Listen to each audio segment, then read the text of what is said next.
श्री शिवाय नमस्तुभ्यम।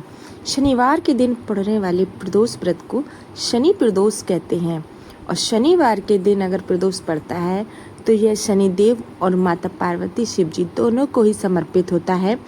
इस दिन अगर आप कथा को पढ़ते हैं तो शिव जी की तो कृपा होती ही होती है, व्रत रखते हैं तो माता पार्वती जी शिव जी की तो कृपा होती ही है, साथ में शनि देव भी आप पर कृपा बरसाते हैं और आपके दुखों को, आपकी दरिद्रता को, सबको नष्ट करते हैं। जो कोई भी शनि प्रदोष का व्रत रखता है उसको कभी भी संतान से कोई दुख प्राप्त नहीं हो पाता है और साथ ही वह संतान सुख और घर में सभी तरीके की सुख समृद्धि को प्राप्त करता है। पौराणिक कथा के अनुसार एक नगर में ब्राह्मण और ब्राह्मणी सेठ सेठानी रहा करते थे, परंतु शादी के कई साल बाद तक उनके कोई भी संतान नहीं थी। वह निसंतान थे, इसलिए बहुत दुखी रहते थे।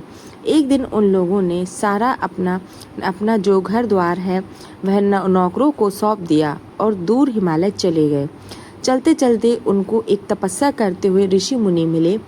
उनकी तपस्या को देखकर सेठ जी बोले, उनका उठने का इंतजार करते हैं और कुछ अपने भविष्य के बारे में पूछते हैं। जब वह उठे ऋषि मुनि तो उन्होंने पूछा, मुझे संतान सुख नहीं है। तब ऋषि मुनि ने कहा, आप अगर संतान सुख चाहते हैं तो शनिवार के दिन पड़ने वाले प्रदोष व्रत को विधि पूर्वक से करें, शिव जी की आराधना करें और शनि प्रदोष का व्रत करें, कथा पढ़े, कथा को सुने। सेठ सेठानी ने ऐसा ही किया।